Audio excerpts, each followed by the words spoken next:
नमस्कार, मैं हूं संदीप चौधरी। आज सीधा सवाल में बात होगी घी की। अब आप कहेंगे ये घी कहां से आ गया? कर्ज भी लो लेकिन घी जरूर पियो। ये पुराना एक फलसफा है। चर्वक स्कूल ऑफ मटीरियलिज्म वो भी इसकी पैरवी करता था कि जिंदगी मौज में जीनी चाहिए, चाहे उसके लिए उधार ही क्यों ना लेना पड़े, कर्ज ही क्यों ना लेना पड़े। और कुछ इसी तरह के सब्ज बाग, ये तो बरसों पुरानी बात हो गई, सदियों पुरानी, दशकों नहीं। लेकिन आज के युग में जो राजनीतिक दल हैं वो आपको, जनता जनार्दन को, वही घी पिलाने की कोशिश कर रही है। अर्थव्यवस्था का चाहे तेल निकल जाए, भुगतेगा कौन? आप, मैं या हमारी पुश्ते, आने वाली नस्लें। तेरी रेवड़ी मेरी रेवड़ी, खेल यहां पर आ गया है। कोई भी अपने आप को उन्नत साबित होने में तैयार नहीं है। तू 19 है तो मैं 20 नहीं तो 21। 5-5 फ्री की रेवड़ियां बांटने का ऐलान आम आदमी पार्टी ने तो कर दिया है। 2,500 रुपए की पेंशन बुजुर्गों को, ऑटो वालों को तो बल्ले बल्ले कर दी। 10 लाख रुपए की इंश्योरेंस, बेटियों की शादी के लिए 2 लाख रुपए का खर्च, फिर महिला सम्मान योजना 1,000 रुपए का तो नोटिफिकेशन भी जारी कर दिया है। मतलब कैबिनेट का प्रस्ताव है, अभी नोटिफिकेशन नहीं आई है, लेकिन 2,100 रुपए का चुनावी वादा कर दिया, पंजीकरण भी कर दिया शुरू। बहुत राजनीति हुई उस पर। बुजुर्गों के लिए संजीवनी योजना, इसका भी जिक्र हो गया और पुजारी ग्रंथियों को 18,000 रुपए देने की बात है। अब कांग्रेस भी वही बात कह रही है, वो महिलाओं को 2,500 रुपए देने की बात कर रही है। और परवेश वर्मा तो हर घर में नौकरी देने का वादा कर रहे हैं। राजनीतिक बेरोजगारी का दौर चल रहा है, पर रोजगार दे रहे हैं, वो वादा कर रहे हैं। इसे हम कैसे लें? ऐसे में आपकी राय, आपके सुझाव और आपके सवाल, उनकी है दरकार, क्योंकि आपके सवाल अब बन चुके हैं सीधा सवाल का अहम हिस्सा। तो अपने सवाल भेजिए। इन वादों इरादों की जो झड़ी लगी हुई है, इसको आप कैसे देखते हैं? क्योंकि रिझाया तो आपको जा रहा है, ढोल बजाया जा रहा है दिल्ली विधानसभा चुनाव में, और राजनीति में फ्री फॉर ऑल भी हो रहा है। ताल ठोकी जा रही है, ले जा, फ्री में ले जा, सिर्फ एक अदद अपनी वोट हमें दे जा। साम दाम दंड भेद, हर तरह के हथकंडों का तो इस्तेमाल हो ही रहा है, लेकिन इसमें सबसे अहम जो जरिया बन गया है वो है रेवड़ी, मुफ्त की रेवड़ी। बिजली पानी से तो बहुत आगे बात पहुंच गई, अब सीधा जेब में पैसे देने की बात है। महिलाओं को महिला सम्मान के नाम पर 2,100 रुपए दे दो, बुजुर्गों को पेंशन दे दो 2,500 रुपए की, इलाज मुफ्त करा दो 60 साल से ऊपर के जो बुजुर्ग हैं, अनलिमिटेड, कितना भी खर्चा है सरकार देगी जी वो खर्चा। ऑटो वालों को इंश्योरेंस करा दो, उनका बीमा करा दो 10 लाख रुपए का, बेटी के शादी के खर्च के लिए 2 लाख रुपए दे दो। मतलब जो होता है एक नो लिमिट खेल हो जाए, और पुजारियों को और ग्रंथियों को 18,000 रुपए महीने दे दो। कितने मंदिर हैं, कितने निजी हैं, कितने ट्रस्ट के हैं, कितने सरकारी हैं, कितने रजिस्टर्ड हैं, उसमें पुजारियों की संख्या कितनी है किसी को नहीं पता, पर 18,000 रुपए दिए जाएंगे। ये आम आदमी पार्टी कर रही थी, पर खेल हो गया है तू डाल डाल में पात पात। अगर आम आदमी पार्टी ऐसे ठेंगा दिखा रही थी कि catch me if you can, तो कांग्रेस कह रही है वी कैन डू बेटर। अब कांग्रेस ने वादा किया है कि हम 25 लाख रुपए तक का मुफ्त इलाज कराएंगे। जीवन रक्षा योजना और इसमें कैच क्या है, इसमें फर्क क्या है? देखिए, थोड़ा थोड़ा बात वही है, उसको मार्केट करने का। जैसे भाई कोई कमीज बेच रहा है, एक दुकान कुछ दाम दे रही है, दूसरी दुकान भी उससे बेहतर आपको ऑफर देने के लिए क्या कहेगा, हमारा प्योर कॉटन है, हमारा फलाना है, दिखड़ा है, हमारी टेलरिंग ज्यादा अच्छी है। तो यहां पर कांग्रेस पार्टी कह रही है कि दिल्ली के हर नागरिक को देंगे 25 लाख रुपए तक का मुफ्त इलाज। आम आदमी पार्टी ने मुफ्त इलाज अनलिमिटेड, 25 लाख की कोई सीमा नहीं, वो 60 साल से ऊपर की उम्र वाले नागरिकों के लिए दिया है। और साथ ही साथ इसका नाम रखा है जीवन रक्षा योजना। और प्यारी दीदी योजना, आजकल महिलाओं के लिए बहुत प्यार उमड़ रहा है। राजनीतिक दलों का असलियत सामने आ जाती है। वो प्रियंका गांधी के गाल, किसी ने बाप बदल लिया, ये वो असलियत तो सामने आ जाती है। पर अभी प्यार मोहब्बत दिखाया जा रहा है। प्यारी दीदी योजना 2500 रुपए देगी कांग्रेस, आम आदमी पार्टी 2100 दे रही है, तो हम 2500 देंगे। बीजेपी ने अभी पत्ते खोले नहीं है, खोलेगी वो भी, पिटारा वो भी खोलेगी। चाहे प्रधानमंत्री मोदी 16 जुलाई 2022 से लगातार ये कहते सुने गए हैं कि मुफ्त रेवड़ी बांटकर वोट बटोरने की कोशिश की जा रही है। रेवड़ी की यह संस्कृति देश के विकास के लिए बहुत खतरनाक है। 1 दर्जन से ज्यादा बार यह बात उन्होंने दोहराई है 16 जुलाई 2022 के बाद। और 21 जनवरी 2018, हम 6 साल पहले, 7 साल पहले चले जाएं, तो आम आदमी ईमानदारी की उम्मीद करता है, वही पाने की उम्मीद करता है जिसका वो हकदार है। वो रियायतें और फ्रीबीज नहीं मांगता। 18 के बाद ही किसानों को किसान सम्मान निधि दे दी, एमएसपी का कानून नहीं बना, 6000 रुपए लो साल में, 500 रुपए महीना। चलिए, कोरोना काल था, आपने लोगों को 5 किलो मुफ्त अनाज दिया, लेकिन वो अब वो आगे बढ़ा दिया। 2028 31 दिसंबर तक 81 करोड़ 35 लाख लोगों ने क्या ये मांगा था? वही पाने की उम्मीद करता है ना जिसका वो हकदार है। 81 करोड़ 35 लाख 5 किलो अनाज नहीं मिलेगा तो काम नहीं चलेगा क्या? खैर, बीजेपी की तो अभी रेवड़ी आई नहीं है, वो बराबर की आएंगी। वो हर जगह, हमने मध्य प्रदेश में चुनाव देखे, छत्तीसगढ़ में, राजस्थान में, वो बराबर जो दूसरा कह रहा है वही आप देंगे। लेकिन यहां एक दिलचस्प बात हुई है। मैंने राजनीतिक बेरोजगारी का जिक्र किया था। अब परवेश वर्मा, लोकसभा टिकट तो नहीं मिला, विधानसभा चुनाव लड़ रहे हैं, अरविंद केजरीवाल के खिलाफ नई दिल्ली से चुनावी ताल ठोक रहे हैं, उम्मीदवार बना दिया गया है, तो वीवीआईपी सीट हो गई, सबसे इंपॉर्टेंट सीट। अब कल से इन्होंने घर घर नौकरी, हर घर नौकरी, ये योजना चला दी। बीजेपी ने नहीं चलाई है। परवेश वर्मा कह रहे हैं मैं हर घर में नौकरी दूंगा। और वो कैसे देंगे, वादा कैसे पूरा करेंगे? वो कह रहे हैं 15 जनवरी को एक रोजगार मेले का आयोजन होगा। 50 कंपनियों को मैंने बुलाया, उनका एनजीओ, वही एनजीओ, बहुत मालदार एनजीओ है। वो औरतें वहां जाती हैं तो लिफाफे में 1100 रुपए भर के दे देते हैं। एनजीओ ये काम भी कर रहा है। तो 50 से ज्यादा कंपनियां आएंगी और जो पंजीकरण कराएगा उसे नौकरी मिल जाएगी। मुझे नहीं मालूम था कॉरपोरेट जगत में, और उसका मैं हिस्सा हूं, इस तरह से रिक्रूटमेंट होती है। कैंपस रिक्रूटमेंट सुनी थी, वो भी 2 4 10 20 50, यहां तो हजारों की तादाद में बल्ले बल्ले करने वाले हैं। यानी कि वोटर को लुभाने के लिए हर तिकड़म बिड़ाने के लिए नेता और राजनीतिक दल तैयार है। फिर चाहे कर्जा लेना पड़े ये घी पिलाने के लिए। देश पर 200 लाख करोड़ से ऊपर का कर्जा हो गया है।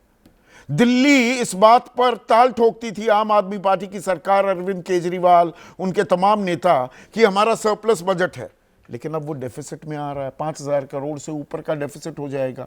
और जो ये योजनाएं हैं, अभी तो इनका आकलन है नहीं, अभी हमें यह भी नहीं मालूम 8 तारीख को किसकी सरकार आएगी। तो उस पर कितना बोझ और बढ़ जाएगा। पंजाब में 91,000 करोड़ रुपए अतिरिक्त बोझ बढ़ चुका है जब से वहां पर आम आदमी पार्टी की सरकार आई है, और सब जगह का यही हाल है। लाडकी बहन योजना 7.5 लाख करोड़ का कर्ज है महाराष्ट्र पर, और वो लगातार बढ़ा ही है। यही हाल झारखंड का है या मध्य प्रदेश का है। मुख्यमंत्री मोहन यादव कह रहे हैं कि भाई ये जो हमने फ्री की योजनाएं चलाई हैं इनको लागू करने में दिक्कतें आ रही हैं, पर इसे रोके कौन? अब सुप्रीम कोर्ट है। सुप्रीम कोर्ट क्या कहता है? जो कोई काम नहीं करते उनके लिए आपके पास पैसे हैं।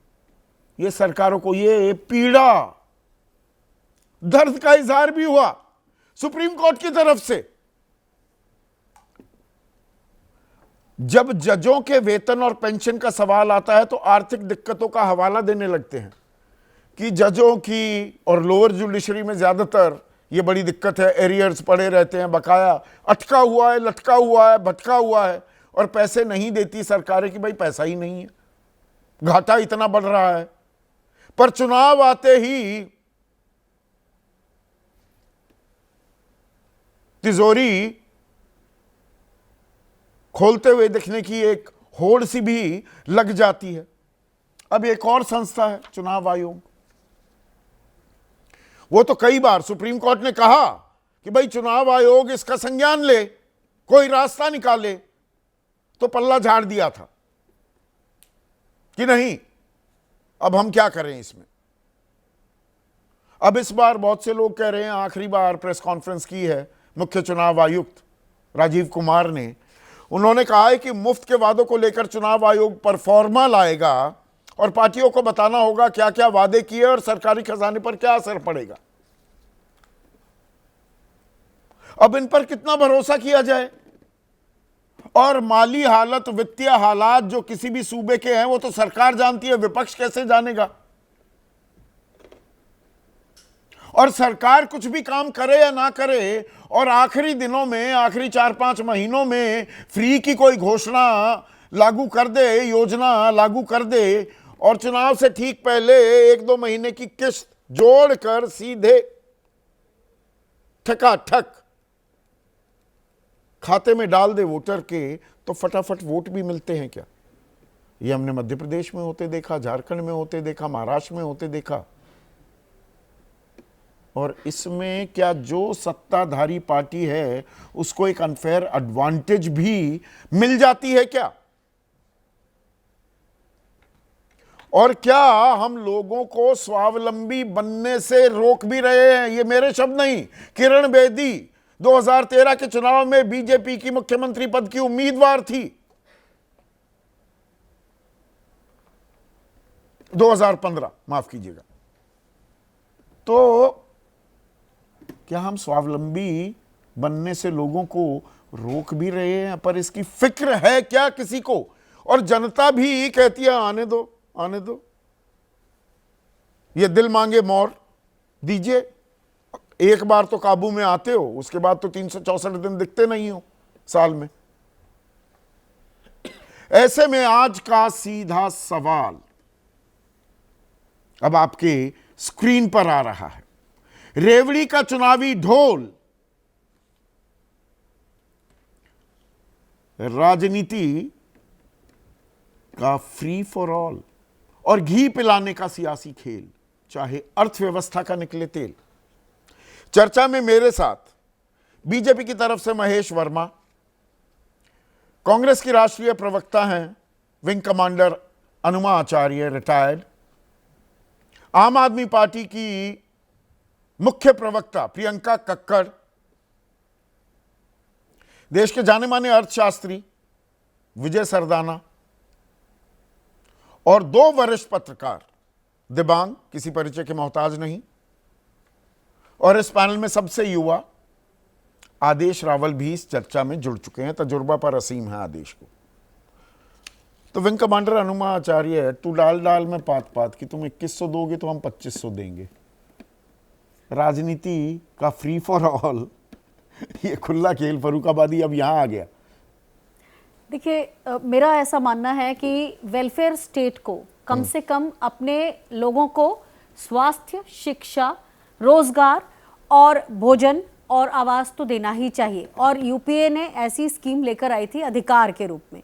अब दिक्कत यह है कि हम जो पहले सब्सिडी देते थे, चाहे वो खाद्य पदार्थों पर सब्सिडी थी, एलपीजी पर सब्सिडी थी, उससे लोगों को राहत मिलती थी। तो आप इसे सीधे सीधे ये नहीं कह सकते कि उनके हाथ में देना। अगर भारतीय जनता पार्टी की केंद्र सरकार चाहे तो महंगाई कम कर सकती है, दूध, पनीर जैसी चीज़ों पर जो टैक्स लगा दिए हैं वो कम कर सकती है। अगर लोगों के पास पैसे बचने लगेंगे, लोगों को रोजगार मिलने लगेंगे, महंगाई कम हो जाएगी। शिक्षा अगर सरकारी स्कूलों में ठीक से मिलने लगेगी और प्राइवेट स्कूल इतने महंगे नहीं होंगे तो इन चीज़ों की ज़रूरत नहीं पड़ेगी। आम जनता को ये अधिकार है कि उसे शिक्षा मिले, खाने को मिले।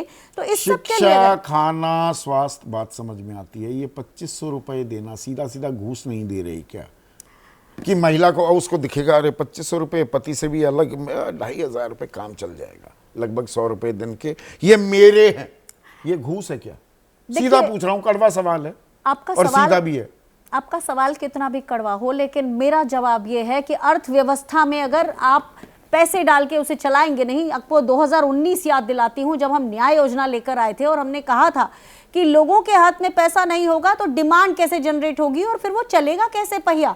तो उतना जरूरी है। लेकिन एक सरकार जो है, स्वावलंबी होंगे, कमाएंगे तो पैसा हाथ में आएगा। बिल्कुल आप कह रहे हैं घर में बैठे रहो, आपके हाथ में टिका देंगे लाकर 2500 रुपए। देखिए, ऐसा नहीं है।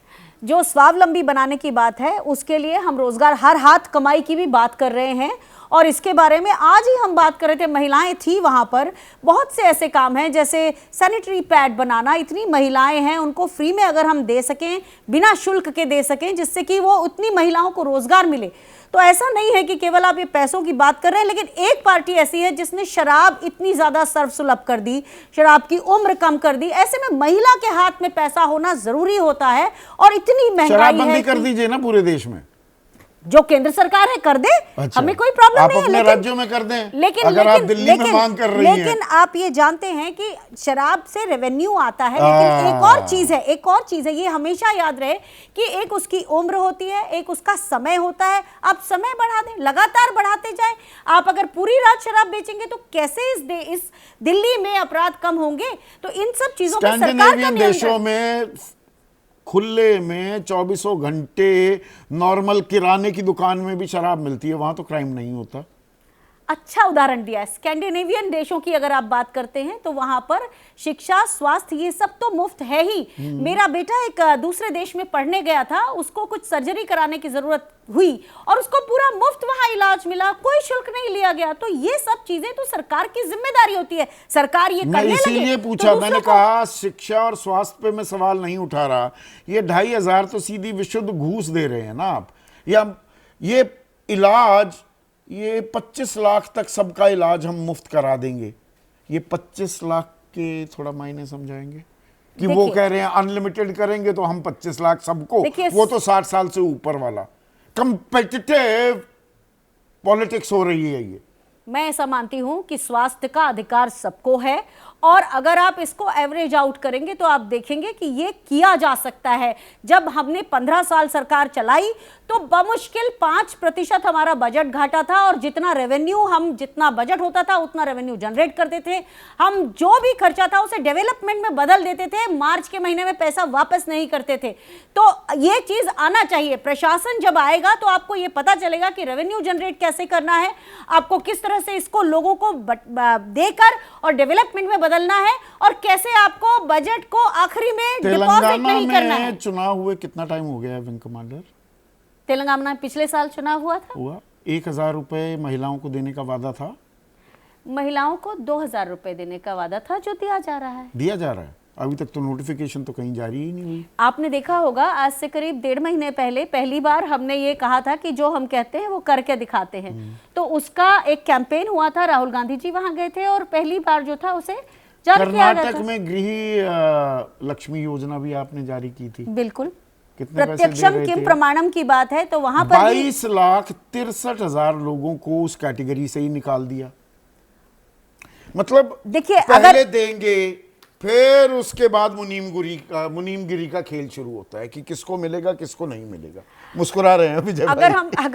अगर हम मध्य प्रदेश देखें तो वहां से 12 लाख महिलाओं को क्यों निकाला गया, वहीं वो से ही हमें आप नहीं मालूम प्रेरित पड़ा। हुई ना कि उन्होंने 12 निकाले, हम 22 निकालेंगे। बिल्कुल ऐसा नहीं BPL है, कार्ड बिल्कुल धारकों ऐसा को। नहीं है। इस वक्त महाराष्ट्र में 22 लाख लोगों को निकालने की बात चल रही है।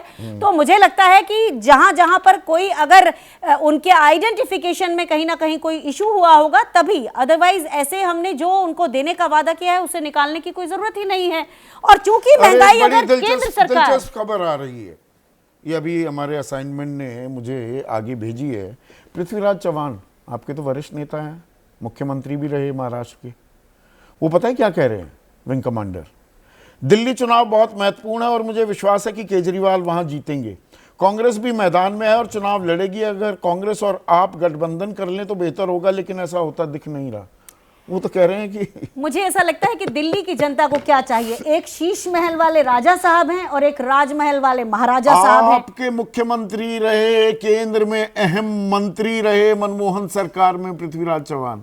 वो उनका बयान हो सकता है, लेकिन उनको भी हमारी पार्टी में एक तरह से सबको अपनी बात कहने का हक है। अब उन्होंने क्यों कहा होगा, किसी से किसी चलिए बात बयान होगा, सुनवा देते हैं। आउट ऑफ कॉन्टेक्स्ट भी हो सकता है, देख लेते हैं। आउट ऑफ ये संदर्भ बहुत अच्छी चीज है। आजकल हर जगह, हर तीसरे मेरे कार्यक्रम में मुझे नेता सिखाते हैं संदर्भ समझिए। आप थोड़ा संदर्भ समझते हैं, सुनाइए बयान। मैं समझता हूँ शायद वहाँ केजरीवाल जीत जाएंगे। कांग्रेस भी फ्रे में है, कांग्रेस भी चुनाव लड़ेगी। अच्छा होता अगर कांग्रेस और आपका अगर गठबंधन होता, लेकिन शायद वो नहीं होते दिख रहा है। तो अभी मैं यहाँ बैठ के शायद दिल्ली में क्या हो रहा है उसके बारे में ज्यादा कहना मुश्किल होगा। दिल्ली चुनाव बहुत अहम चुनाव है। मैं समझता हूँ शायद वहाँ केजरीवाल जीत जाएंगे। कांग्रेस भी फ्रे में है, कांग्रेस भी चुनाव लड़ेगी। अच्छा होता अगर कांग्रेस और आपका अगर तो गठबंधन केजरीवाल जीत जाएंगे। अब इसमें क्या रह जाता है? देखिए, इसमें इसके आगे और पीछे क्या सवाल था और क्या जो उन्होंने जवाब दिया अच्छा, वो भी जानने की जरूरत है। क्या खैर, सवाल? बहरहाल मेरा ये कहना है कि इस बार हम देख रहे हैं कि एक राजा ने बनाया है शीश महल और एक महाराजा ने बनाया है राजमहल। और दिल्ली की जनता को अब कांग्रेस को लाने की करनी पड़ेगी पहल, क्योंकि कांग्रेस ने 15 साल जो काम किया, जो दिल्ली को बनाया, प्रदूषण फ्री बनाया, प्रदूषण से मुक्त किया, केरोसिन से खत्म किया, केरोसिन खत्म किया, ब्लू लाइन, वो ठीक है, ब्लू लाइन बसेस चलाई। आप दूसरों को तो जो मौका हमने दे देते हैं विंग कमांडर। प्रियंका कक्कड़ यहाँ तो कांग्रेस से ही थोड़ा सा आपकी जीत को नोटराइज कर रहे हैं, यहाँ पे मुहर लगा रहे हैं। पृथ्वीराज चव्हाण पर लड़ाई तो ये फ्री की लड़ाई, तू डाल डाल में पात पात पर आई। आप 2100 देंगे, कांग्रेस 2500 देगी। अभी इंतजार कर रहे हैं बीजेपी का भी। संदीप जी, सभी को नमस्ते। पृथ्वीराज चौहान जी का धन्यवाद कि उन्होंने सच को एक्नॉलेज किया। दिल्ली में कॉन्टेस्ट बीजेपी और आम आदमी पार्टी के बीच में है। ये कोई भी जो ग्राउंड से कनेक्टेड होगा आपको बता देगा। बीजेपी ने अपनी कुछ सहयोगी टीम्स और बी टीम्स को उतारा है, ये भी हम सबको मालूम है। दिल्ली में उससे कुछ होगा नहीं। भगवान का आशीर्वाद और जनता का सपोर्ट अरविंद केजरीवाल जी पे पूरा बना हुआ है। Now coming to your question Sandeep ji, आपने बात की, देखिए हम केजरीवाल जी अकाउंट्स के जादूगर है और मैं कैसे बता रही हूँ आपको, देखिएगा ना। उन्होंने किसी को 16 लाख करोड़ माफ़ किया। जो 30 फ्लाईओवर पहले बने थे, अब 38 बन चुके हैं। जो 30 फ्लाईओवर्स पहले बने थे उसमें 550 करोड़ सेव किया, नो करप्शन। बीजेपी ने फॉर एग्जांपल 770 करोड़ का प्रगति टनल बनाया। वो प्रगति टनल प्रधानमंत्री मोदी के उद्घाटन करते ही पहली बारिश में ढह गया। तो उनके विभाग ने कहा है कि आपको ये 800 करोड़ दोबारा लगाने पड़ेंगे। ये हमारी सरकार में नहीं होता। वो पैसा बचा। फिर उसके बाद पैसा बचा, जैसे सड़क बनी थी, सोने की सड़क जो बचाने के अलावा कमाई भी बता दीजिए। वो शराब घोटाले में कितने कमा लिए? बचाए तो कमाए भी तो थोड़े। वो शराब घोटाले पहले में पूरा तो करने दो। हाँ चलिए करिए वो पूरा। ये सवाल का जवाब भी देना। सुन तो लीजिए ना। हाँ, मैं आ जाऊंगी। I will not run from any question. 75 जो सड़क बननी थी 550 करोड़ की द्वारका में, बीजेपी ने उसको बनाया 7500 करोड़ का। तो ये कुछ सेविंग्स आपको बता दी, पैसा कैसे बचाती है कि ईमानदार सरकार। इसमें वो बंगले की राजनीति इतनी चल रही है ना। एक मिनट, उस पर भी आता हूँ। शराब पे। पहले ये बनने वाली बात जो है, एक बंगला बने न्यारा, वो केएल सहगल का मशहूर गाना तो है ही। आपने न्यारा सा प्यारा सा बंगला बनाया, उसकी ओरिजिनल कॉस्ट थी 7 करोड़ 90 लाख कुछ, और फिर जो एक्चुअल कॉस्ट जो दिखाई गई वो 8 करोड़ 30 लाख के करीब बना, वो 33 करोड़ में।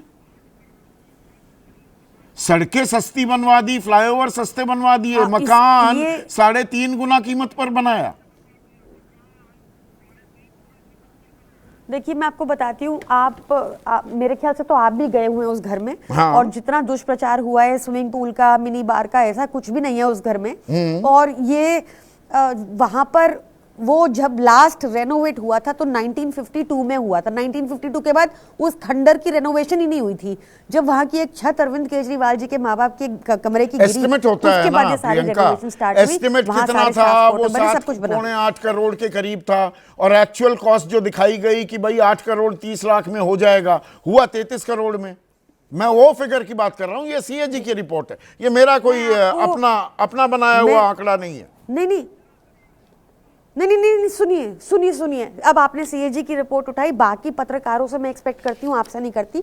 सीएजी की रिपोर्ट अभी तक टेबल नहीं हुई है, कॉन्फिडेंशियल डॉक्यूमेंट है। आपके पास अगर ऐसा कोई दस्तावेज है तो with full responsibility I am saying वो अरे मां नानी का दावा करिए, बीजेपी यही तो बात कह रही है, आरोप का जवाब तो देंगे ना। देखिए ये इनकी राजनीति है, कोर्टों में उलझाए रहो, हमें काम करना है जनता का, हम काम करते रहेंगे। इन्होंने हमारा पहले भी 2 साल कोर्टों में वेस्ट कर दिए बिना बात के, आज तक कोई मनी ट्रेल नहीं मिली हमारे खिलाफ। और कोर्ट ने भी कहा कि तुम ईडी सीबीआई का दुरुपयोग करते हो। मध्य प्रदेश में वैन मिल गई खरबों रुपए के साथ, लाल किताब मिली है, उसमें भाजपा के नेताओं के नाम है, वहां इनके पास जवाब नहीं है वो किसकी है, किसको आज तक अरेस्ट कर लिया उन्होंने। 2 हफ्ते पुरानी बात हो गई है, किसको अरेस्ट किया पूछ लीजिए, किसी को नहीं किया। तो ये इनकी हाथ में जो सारी एजेंसीज है उसका दुरुपयोग है। ये उसका एक छोटा सा उदाहरण दिया मैंने। का दुरुपयोग कर रहे हैं आप। महिला सम्मान की याद, 1 मिनट, आप खुद भी महिला हैं प्रियंका, 10 साल बाद याद आई कि 2100 रुपए देना है। पहले 1000 दिया, अब उसको 2100 कर रहे हैं। तो जो मैं अनुमा से, विंग कमांडर अनुमा आचार्य से पूछ रहा था, आप भी तो घूस ही तो दे रही हैं, अब याद आ रहा है ये देना। देखिए पहले सबसे पहले तो विंग कमांडर साहिबा की एक बात आपने नोटिस की होगी कि उन्होंने बीजेपी के ऊपर कोई अटैक नहीं किया। साइलेंट, दोस्त ना करे दुश्मन ने जो काम किया है। तो वो आपने देखा, विंग कमांडर साहिबा ने बीजेपी को एक चीज नहीं बोली। अब आप उसके बाद देखें, ये बात कर रही थी इन्होंने, क्योंकि मैं एक्सपेक्ट करती हूँ, मतलब वो इतने बड़े ओहदे पर रही हैं, 18 साल की उम्र इन्होंने कर्नाटका में कर दी शराब पीने की। हमें बता रहे हैं हमने कोई उम्र रिड्यूस नहीं की। 849 वेंट्स पुरानी पॉलिसी में थे, 849 नई पॉलिसी में थे। ये मुद्दा आपने लिकर पॉलिसी पे रखा भी नहीं, क्योंकि उन्होंने झूठ बोले, इसलिए मैं स्पष्टीकरण दे रही हूँ। उसकी मेरे को जरूरत नहीं है, पर मैं दे रही हूँ। चलिए, उसके बाद आपने अब 1 मिनट, उसके बाद इन्होंने आपको ये भी झूठ बोला कि तेलंगाना में, हाँ बोलिए, तेलंगाना में भी इन्होंने स्कीम नहीं शुरू की। झूठ बोल रही है कांग्रेस। हाँ, वो तो मैंने इसीलिए मैंने सीधा पूछ लिया कि कहाँ है इन्होंने हमारी नोटिफिकेशन, वो दिखा दीजिए। अब 1 मिनट, बिल्कुल सही किया। अब महेश वर्मा, 1 सेकंड, महेश वर्मा नहीं की दूसरी सुन लीजिए, कर्नाटका। अरे रुक जाइए ना, अब दिल्ली की लड़ाई, अब कर्नाटका के गड़े मुर्दे बाद में उखाड़ लेना। पर महेश वर्मा, मैं थोड़ा सा आज कंफ्यूजिया गया था, और कंफ्यूजिया परवेश वर्मा के हर घर नौकरी अभियान को लेकर। मतलब बीजेपी ने अभी कोई अपना घोषणा पत्र जारी नहीं किया, और 1,06,000 जो मतदाता हैं नई दिल्ली विधानसभा क्षेत्र में, अब हर घर, मतलब 30-35 हजार घर हो गए मोटे मोटे, हर घर में नौकरी देंगे। और ऐसा तो 50 कंपनियां आएंगी, रोजगार मेला होगा, जो पंजीकरण करवा लेगा उसकी नौकरी पक्की। ये तो पता ही नहीं था मुझे। बेरोजगारी की समस्या दूर करने के लिए कहां कहां इतनी बड़ी माथापच्ची हो रही थी, परवेश वर्मा से पूछ लेते।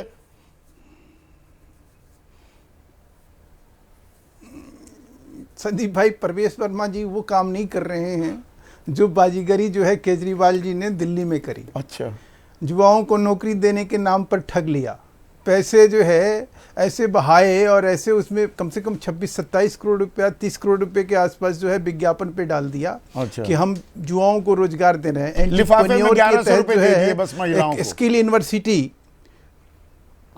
बस मैं कह रहा हूँ कि वही तो मैं कह रहा हूँ आपसे कि वो अपराध नहीं है। संविधान में और संविधान के द्वारा जो भारतीय नागरिक को कोई अगर सुख सुविधा मिलती है तो अपराध नहीं है। वो आर्टिकल 21 जो है उनको कहीं ना कहीं इस चीज का जो है अधिकार देता है। अच्छा। वो कोई अपराध नहीं है, घूस किसी नहीं है की ये। मदद करना, किसी से मदद लेना, वो अपराध की श्रेणी में चुनाव के नहीं। टाइम पे अपराध तो लिफाफे वो बांटना, है 1100 कि जो रुपए। इसके नाम पर सरकार के नहीं, मैं फिर कह रहा हूँ, हाँ। आज की डेट में जो भी चीजें हैं उसके लिए हमने नहीं, जो संदीप दीक्षित जी से पूछना चाहिए कि उनके कहने पे बकायदा जो है इसमें इंक्वायरी हो रही है और बकायदा जो है केस मुकदमा भी उसमें दर्ज हो रहे हैं और उन लोगों को कहीं सफाई देनी पड़ रही है कि देखिए साहब, हम राजनीतिक कारणों से जो है इन सब चीज़ों को जो हम बीज बो रहे थे उसको किस तरह से पोल खोल के रख दिया कांग्रेस ने। ये वही कांग्रेस और केजरीवाल हैं जो अभी लोकसभा चुनाव में एक दूसरे को कह रहे हैं कि मिले सुर मेरा तुम्हारा तो सुर बने हमारा। आज वही कांग्रेस की प्रवक्ता आज किस तरह से पानी पी के कोस रही हैं, सरप्राइज इस बात की है। लेकिन इन सब चीज़ों से ज़्यादा ज़रूरी इस बात की है कि जो आज आपका मुद्दा है उसको ये समझने की ज़रूरत है कि भाई हम जो फ्री बीज की बात करते हैं, किसी भी फ्री बीज में ये नहीं होना चाहिए कि आप उसको जनरलाइज कर दें। जैसे अब यहाँ क्या अच्छा, हम 2100 ये रुपया परिभाषित ही ना कर दिया जाए क्या फ्री बीज को? दरअसल ये सवाल विजय सरदाना के लिए था, पर आप ही बता दीजिए फ्री क्या है, रेवड़ी क्या है, सेवा क्या है और मेवा क्या है, ये कौन बताएगा? आप जो दें वो सेवा, दूसरा जो दे रहा है वो सेवा मेवा। और मेवा में यही बिल्कुल आरोप- आपने बिल्कुल आप यही आरोप प्रत्यारोप होते रहेंगे। देखिए, नहीं, ये आपकी तीखी बात है कि सेवा और मेवा, लेकिन ये बात बिल्कुल जायज़ है कि जो सेवा के रूप में है और जो मेवा के रूप में, मेवा में तो वो है कि योजना लाई जाती है। जैसे मैं आपको बता रहा हूं कि 2018 की डीआरसी के आदेश है केजरीवाल सरकार के खिलाफ 2100 करोड़ रुपया की पेनाल्टी होती है और उसमें जो है बोर्ड में मेंबर 2 आदमी बनाए जाते हैं, जैस्मीन शाह और नवीन गुप्ता, और दोनों में बोर्ड मेंबर जब बैठते हैं तो उसमें 11,000 करोड़ रुपया जो है माफ कर दिया जाता है। और उसमें जो लाभार्थियों की संख्या दर्शाई जाती है, जिनको जरूरत नहीं है 200 यूनिट को, उनका भी नाम लिख दिया जाता है। 200 यूनिट में वो सारे लोग आ जाते हैं, या वो सैनिक फार्म में रहते हैं, फ्रेंड्स कॉलोनी में रहते हैं, 11,000 करोड़ का बहुत बड़ा घोटाला हो पानी गया। के वो नाम पर आप 16 लाख करोड़ रुपए बट्टे खाते में डाल दिए जाते हैं बड़े बड़े कारोबारियों, उद्योगपतियों के। उसको कैसे देखते हैं आप?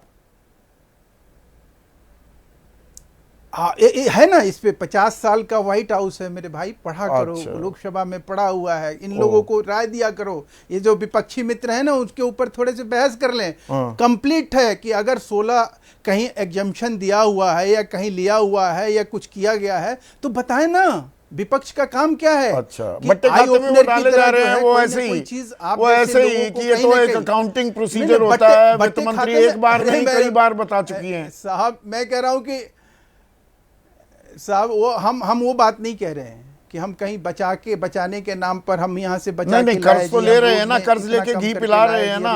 55 लाख करोड़ रुपए का कर्ज था देश पर महेश वर्मा, और आज की तारीख में 200 लाख करोड़ से ऊपर का कर्ज हो चुका है जी, हो रहा है ना। अच्छा, और आज की डेट में नहीं, आज की डेट में बजट क्या है, जीडीपी क्या है, क्या ये वही देश है जहाँ पे गरीबी रेखा से बाहर जो है लोग आज कितनी बड़ी संख्या में निकल के आ रहे हैं? हाँ, क्या ये इतनी वही बड़ी देश संख्या में निकला है कि 81 करोड़ 35 लाख को 5 किलो अनाज दिया जा रहा है मुफ्त में। स्वाभाविक है, उससे उनको कहीं ना कहीं ताकत मिल रही है। अच्छा, ताकत मिल रही है, वो लग तो रहा मतलब है वो कि भाई ये गरीब बहुत नहीं है, बड़ा बस अन्याय गरीब है। नहीं है, 5 किलो अनाज बिल्कुल। फिर भी देना है 81 करोड़ 35 लाख को। नहीं, जिस आदमी का, साहब मैं कह रहा हूँ कि किन लोगों को, ये अच्छा सवाल है ना आपका कि किन लोगों को दिया जा रहा है? मतलब बीपीएल ही होंगे, मैं तो ये मान के चल रहा हूँ। घरों में अनाज क्यों उन देने लोगों की जरूरत? को स्वाभाविक है। आप देखिए स्वाभाविक ना, है, 81 आप करोड़ राष्ट्रीय 35 लाख अभी, गरीब हैं इस देश में, आप कह रहे हैं स्वाभाविक है। उसका नहीं, मैं कह रहा हूं कि उसका वर्गीकरण करना, उसके बारे में समझना, आपके दर्शकों को पता चलना, ताकि आप जब भी इस चीज को हम कहते हैं, जब हम कहते हैं कि भाई इस तरह की योजनाओं के चुनाव से पहले पैसे दे दो, ये चुनाव जीतने का एक अटूट फॉर्मूला बन गया है क्या? आपको मालूम है? नहीं, मैं कह रहा हूं ये अपराध नहीं है। ये अपराध तो ये है कि जब आप पशु के नाम पर चारा खा जाइए, गोबर के नाम पर आप खजाना लूट लीजिए, बिजली के नाम पर आप खजाना लूट लीजिए, पानी के नाम पर आप खजाना लूट लीजिए। ये बात आपने 2 बार दोहराई है, तो अब 1 मिनट इस रुकिए। तरह का विजय काम है। सरदाना, ये फ्रीबी देना ये कोई अपराध नहीं है। संविधान की एक अनुच्छेद का जिक्र भी कर दिया। ये तो देश हित में, समाज हित में किया जा रहा है। किसकी जेब से, किस नेता ने आज तक 5 पैसे दिए फ्री? जेब से इसका जवाब कोई नहीं कोई देगा। नहीं देगा। देखिए आप सवाल, मैं दे रहा हूं, कहते ऐसे हैं मैंने दिया। अरे कहां से दिया? भाई, अलादीन का चिराग है, नहीं, घर में मनी प्लांट लगा रखा है। भाई इन सारे नेताओं का टोटल इनकम संभाल लीजिए, उनमें से 5 पैसे किसने दिया आज तक? हाँ लुटती तो जनता ही है। हाँ और हमें ढंग से मूर्ख बनाया जाता है और हम बनते हैं। हाँ। तो इस देश की जनता को समझना होगा कि हमें किस तरह से खड़े खड़े मूर्ख बना दिया जाता है और हम मूर्ख बनने के बाद खूब ताली बजाते हैं। ये है इस देश की मानसिकता। मुद्दे की बात आपने जो दिल्ली की करी और अभी जो एक दिल्ली के प्रवक्ता ने बात करी, 2-3 इंपॉर्टेंट इशू। दिल्ली का टोटल रेवेन्यू जो है वो है करीब 62,000 करोड़। ठीक है। जितनी स्कीम दिल्ली की सरकार ने अपने बजट में डाली, अब दिल्ली सरकार का बजट उठा के देख लीजिए, मेरे पास सारे आंकड़े मैं आपको बता सकता हूं। उसमें सबके अंदर इंक्लूडिंग कैपिटल इन्वेस्टमेंट करीब 30% कम है।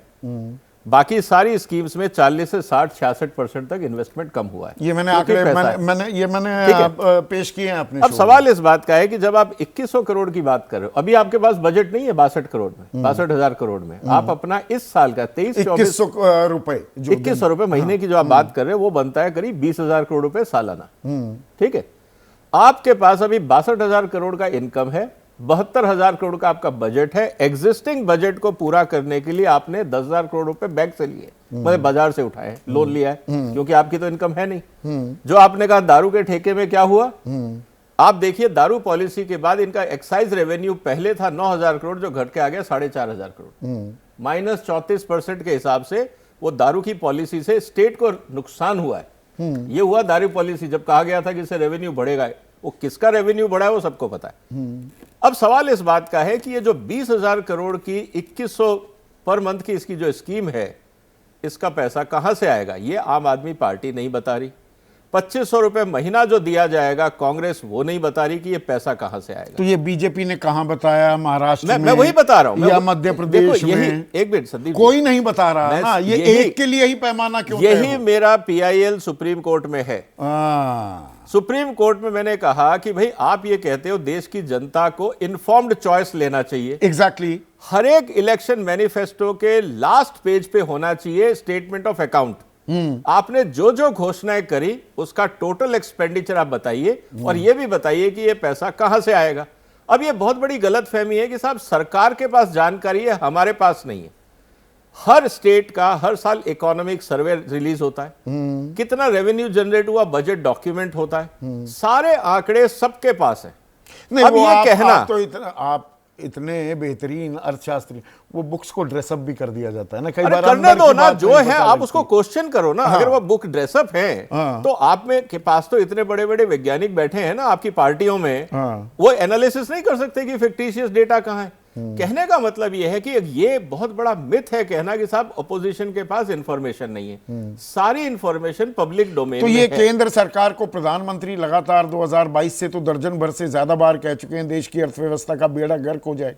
200 लाख करोड़ का कर्ज तो केंद्र सरकार पर भी है ना। बिल्कुल है। वो पूरा उनको देना चाहिए कि भाई कहां कहां पे हम वहां तो भाई मनरेगा का पैसा तो आप कम कर देते हैं, दूसरा नहीं कर सकते। मैं वही कह रहा हूं संदीप जी कि देश की जनता कब जागेगी। मेरा प्रॉब्लम देखिए ऐसा है, मेरी प्रॉब्लम पॉलिटिशियन नहीं है, वो है मदारी। बहुत ही बंदर है बढ़िया देश की बात कही जनता। आपने। एक मिनट, इन बंदरों को जो नचा रहे हैं मदारी, अब मदारी की एफिशिएंसी पे क्वेश्चन मत करो, वो मदारी पर एक्सपर्ट है इस काम बंदर पे। क्यों बन रहा है आम आम आदमी? आदमी हम बंदर क्यों बन रहे हैं, सवाल ये है। प्रदीप कुमार हैं, उत्तराखंड वासी हैं, दिबांग, वो ये कह रहे हैं कि ये फ्री की रेवड़ी नहीं है, असल में नेता जनता की टांग तोड़कर उसे ही बैसाखी पकड़ा रहे हैं, जो बात विजय भाई भी कह रहे हैं। देखिए आप असलियत देखिए, स्वास्थ्य सेवाओं पे हम कितना खर्च करते हैं। हम LMIC देशों में हैं, लो मिडिल इनकम देशों में 5.2% खर्चा होना चाहिए। पिछले बजट में ये खर्च घटाकर कितना हुआ, 1.9%। शिक्षा में देखिए कब से बात चल रही है, 64-66 में रिपोर्ट आई थी कोठारी कमीशन की। एग्जैक्टली। अभी आपने नई सरकार की पॉलिसी है एनईपी की 2020 की, क्या कहती है कि 6% जीडीपी का जो है वो खर्च होना चाहिए शिक्षा पर। शिक्षा की हालत क्या है? नीति आयोग की रिपोर्ट बताती है कि उच्च शिक्षा में शिक्षकों की भारी कमी है। आप प्राइमरी स्कूल 5वीं तक देख लीजिए, 45% बच्चे जो हैं वो पढ़ नहीं सकते, लिख नहीं सकते, गुणा भाग नहीं कर बच्चों सकते। को छोड़िए, शिक्षा की हालत, टीचर नहीं पढ़ सकते या लिख सकते, और वो अंग्रेजी में उनका जो तमाशा बनता है वो वीडियो वायरल हो चुके हैं। 5 साल से एक कम ही टीचर सारे सब्जेक्ट पढ़ा रहा है। बिल्कुल बिल्कुल, मैंने देखिए हाँ। 5 साल के कम के 35% बच्चे कुपोषित हैं। दुनिया भर में अगर 10 लोग कुपोषित हैं तो 3 भारतीय हैं उसमें। 70% लोग सही पोषण नहीं पा पाते। 15 करोड़ लोगों को स्वच्छ पानी नहीं मिलता। आप शिक्षा नहीं दे रहे हैं, आप स्वास्थ्य नहीं दे रहे हैं, आप पोषण नहीं दे रहे हैं। किसानों की हालत आप जानते हैं कितनी। You hit the nail on the head, Dibang. आप I'm अगर glad आपने जो अगर आप इस हालत में कुछ लोगों की मदद कर रहे हैं तो दर्द क्यों होता है? सुप्रीम कोर्ट के जजेस को क्यों दर्द होता है? हाँ, कि हमारी माफ तनख्वाह को कीजिएगा क्या हुआ? माननीय महोदय, आपको 2,50,000 रुपए मिलते हैं माहवार, और मिलने चाहिए, जरूर मिलने चाहिए। नहीं, मैं तो यहां पर एक और बात, लेकिन आपने एक सेकंड दिबांग, ये सुप्रीम कोर्ट के जजेस भाई, ये कोई अलग जमात है? सुरखाब के पर लगे हुए हैं। समर वेकेशन भी चाहिए, विंटर वेकेशन। किसी भी सरकारी संस्थान में आप मुझे बता दीजिए कि समर वेकेशन, कैबिनेट सेक्रेटरी और सारे सेक्रेटरीज भारत के क्या समर वेकेशन पर जा सकते हैं और विंटर वेकेशन पर? अदालतें बंद। मैं ये बोल रहा हूं कि आप और तनख्वाह लीजिए, पर हुजूर आपको क्यों पेट में दर्द हो रहा है? आप सुप्रीम कोर्ट के जज हैं, आपको देश की वास्तविकता मालूम है, आप क्यों नहीं हल्ला करते? जब सरकार कहती है कि हमने 14,56,226 करोड़ रुपए पिछले 9 सालों में बट्टे खाते में डाले, आप जो उधार लेते हैं उद्योगपति, ऐसे उधार बना दिए हैं जिसमें उद्योगपतियों की जो जिम्मेदारी है उस उधार में बहुत कम होती है। क्यों नहीं सुप्रीम कोर्ट उस पर नहीं, एनसीएलटी क्यों ये गरीबों को जो पैसा चल पड़ा है, 100 करोड़ की चीज 97 करोड़ के नुकसान में 3 करोड़ में वही आदमी, उसके किसी जानकार के थ्रू वही कंपनी उसको वापस सौंप दी जाती है। गलत तो नहीं कह रहा हूं जब भाई मैं? जब आपको मालूम है ये बात, मुझे मालूम है ये बात, मैं ये पूछ रहा हूं सुप्रीम कोर्ट इसका क्यों नहीं संज्ञान लेता? सुप्रीम कोर्ट को इस बात पे क्यों दर्द हो रहा है कि कुछ गरीब लोगों को, कुछ गरीब महिलाओं को जिनके पास पर यहां गरीब बनाकर रखना भी एक अपने आप में राजनीतिक हथकंडा है क्या, कि लोगों को यही बेसहारा बनाए रखो और ये कुछ दे दो, दाने दे दो बस? संदीप, मुझे उसमें कोई इच्छा नहीं है। हाँ। मैं ये कह रहा हूं कि अभी जो मिल रहा है उसको आप गलत मत ठहराइए। अगर वो महिला इसी पैसे से अपने बच्चे के लिए, जिसके पास सर्दी में स्वेटर नहीं है, कोट नहीं है, खरीद लेती है, अपने लिए तो साड़ी खरीद लेती है, तो उसमें कोई मुश्किल नहीं होना चाहिए, किसी के पेट में दर्द नहीं होना चाहिए इसको लेकर।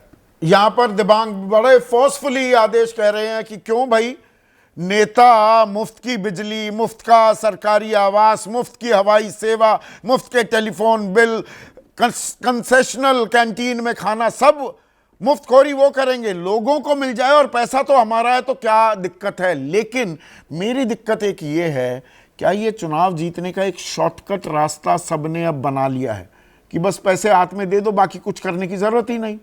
चुनाव से 4 महीने पहले, 5 महीने पहले खोल दो खजाना। नहीं, देखिए, जितने भी अभी तक राज्यों के चुनाव हुए हैं उसमें चुनाव से पहले ही 2-3 किस्तें दी गई हैं, और उसके बाद अब जब महाराष्ट्र से खबर आई है कि 20-22 लोगों की स्क्रूटनी करनी पड़ रही है, तो फिर नेताओं की, पॉलिटिकल पार्टीज की मंशा पे सवाल खड़ा होता है कि भाई आपने चुनाव से 2 महीने पहले ये वादा किया था कि हम इतने लाख लोगों को, महिलाओं को पैसा देंगे, और अब आपको लगता है कि इसमें स्क्रूटनी की आवश्यकता है। पहली बात तो ये। दूसरा ये, 72,000 करोड़ किसानों का कर्ज माफ किया था यूपीए सरकार ने, तब से लेके अब तक। जैसे हिमाचल में ओल्ड पेंशन स्कीम पे चुनाव हुआ, आपने कहा कि हम ये वादा करते हैं आपसे, लाडली बहन योजना, मैया सम्मान योजना और लक्ष्मी योजना, अब प्यारी बहना योजना। दरअसल क्या है, ये सब ट्राइड एंड टेस्टेड है, इसमें पॉलिटिकल पार्टीज को ये पता है कि ये हमें मिलेगा ही मिलेगा। लेकिन एक ऐसा उदाहरण है संदीप जी, जो है 72,000 रुपये सालाना न्याय का वादा किया था राहुल गांधी ने 2019 में, जो बालाकोट स्ट्राइक के नीचे दबके रह गया था, जहां राष्ट्रवाद हावी हो गया था। इसके अलावा कोई भी ऐसा उदाहरण नहीं है जहां रेवड़ी कल्चर ट्राइड एंड टेस्टेड, जनता ने उसके ऊपर मोहर ना लगाई हो। तो ये थोड़ा सा मुझे फर्क लगता है। लेकिन जो दिबांग कह रहे हैं मैं उस बात से भी सहमत नहीं हूं कि आप कितने % लोग इस देश में टैक्स दे रहे हैं। आप देखिए ना, इस देश में आजकल टैक्स राज हो गया है। जीएसटी दीजिए, इनकम टैक्स दीजिए, सेस दीजिए, फलाना मतलब टैक्स ही टैक्स है। टोल टैक्स दीजिए, कार टैक्स दीजिए, रोड, मतलब इतने टैक्स है कि आप सोच भी नहीं सकते। तो वो कुछ लोग ही उसके जिम्मेदार क्यों बने, उसके भुक्तभोगी क्यों बने जो टैक्स देते हैं। 80 करोड़ लोगों को आप और टैक्स देने वालों में भी एक आपने अहम बात कही, आदेश में एक चीज और जोड़ दूं, टैक्स देने वालों में भी ऐसा नहीं है ये बड़े बड़े कारोबारी सबसे ऊपर हैं। आप और मैं, हम तो नौकरी पेशा लोग हैं, हमारी तो तनख्वाह में टैक्स कट के आता है। और जिनके पास अच्छे बड़े सीए हैं वो टैक्स कैसे इवेड कर सकते हैं और नए नए रास्ते कैसे ईजाद कर सकते हैं वो भी देखना होगा। जैसे जीएसटी में जो कंट्रीब्यूशन है 1,70,000 करोड़ से 2 लाख के बीच में जो झूलती रहती है, उसमें 64% तो गरीब आदमी दे रहा है। तो टैक्स में भी जो मिडिल क्लास है वो सबसे ज्यादा भार उठा रही है। संदीप जी, सरकार ने इस बात को समझ ली है कि वो जीएसटी के जरिए रेवेन्यू इकट्ठा करेगी और उसको रेडियो के जरिए जनता तक भेजेगी। उसमें उनका सिर्फ एकमात्र मकसद है कि चुनाव से पहले उन्हें वोट चाहिए किसी भी कीमत पे। उनको इस बात से फर्क नहीं पड़ता कि कौन टैक्स दे रहा है और कितना दे रहा है। अब आप बात करेंगे कॉर्पोरेट टैक्स की, उसका कंपैरिजन जब आप आपसे और मुझसे करेंगे जो लोग सैलरीड लोग हैं, तो आपको समझ में आएगा कि असली टैक्स पेयर कौन है। तो आप अपने वोटर को एड्रेस करने के लिए इस देश की आम जनता को नहीं लूट सकते, जो आपने चौतरफा लूट मचा रखी है टैक्स के जरिए। इस देश में टैक्स राज चल रहा है इस वक्त। हाँ, और टैक्स राज चल रहा है। Quick point. हाँ, देखिए, एक मिनट आदेश। जो रेवड़ी की राजनीति चल रही है उसमें दिल्ली में देखें, ये जो कांग्रेस कोशिश कर रही है, महाराष्ट्र में करके देख लिया। अरे भाई, अगर आप रेवड़ियां बांट रहे हैं तभी लोग आपके पास आएंगे। अभी तो आप सत्ता में है नहीं, न 3 में है न 13 में है। आप 5,000 भी कर देंगे, 5,000 भी कर देंगे, आपकी सुनेगा कौन? जिसकी सत्ता पहले से ही है उसको अनफेयर एडवांटेज है। बिल्कुल एडवांटेज है। क्विक पॉइंट विजय भाई। देखिए, बात सही है कि आपके संदीप पास जी पैसा नहीं है, मुझे इसमें कुछ कहना है। और हाँ, मैं अभी आ रहा हूं। आज की तारीख में हिंदुस्तान के अंदर corporate tax collection income tax collection से कम है। ये बड़ा अजीब हालात है, बहुत अजीबोगरीब। इसका मतलब ये है कि भारत में, और आप जितने भी स्टेट्स हैं आप उनका रेवेन्यू उठा के देख लीजिए, हर एक के यहाँ पे या तो टैक्स कलेक्शन कम है या स्टेगनेंट है। इसका मतलब ये है कि किसी भी स्टेट में कोई डेवलपमेंट एक्टिविटी नहीं है, कोई इन्वेस्टमेंट नहीं आ रहा है। 6.4% का आकलन कर दिया है ना। कुल मिला के स्थिति ये है कि सारा फोकस फ्रीबीज पे है, गवर्नेंस खत्म हो चुका है, populism is ruling the country. तो इससे बेड़ा गर्क होगा क्या अर्थव्यवस्था का? 15 सेकंड में please Aadesh, totally out of time. मैं ये कहना चाहता हूं कि दिल्ली में कोई भी सरकार बनेगी, जब तक सरकार बीजेपी की आएगी तभी लोगों को फायदा होगा, क्योंकि सारी पावर एलजी के पास है। तमाम वायदे आम आदमी पार्टी के, कांग्रेस पार्टी के पूरे हो ही नहीं सकते। एलजी उसको डिलीवर होने ही नहीं देंगे। तो दिल्ली की जनता के साथ तो धोखा हो रहा है। दिल्ली की जनता के साथ धोखा हो रहा है, ये एक पेंच भी आपने बताया, पर पूरे देश के साथ तो धोखा नहीं हो रहा कि असल जगह जहां पर पैसे लगाने हैं वो लगाए जाएं क्या। और यहां पर दिबांग जो कह रहे हैं उसको नज़रअंदाज नहीं किया जा सकता। पैसा हमारा, देश हमारा, अगर गरीब है, गरीब को हम संबल नहीं देंगे तो कौन देगा? वरना हटा दीजिए कि we are a welfare state, संविधान की किताब से। आज सीधा सवाल में इतना ही।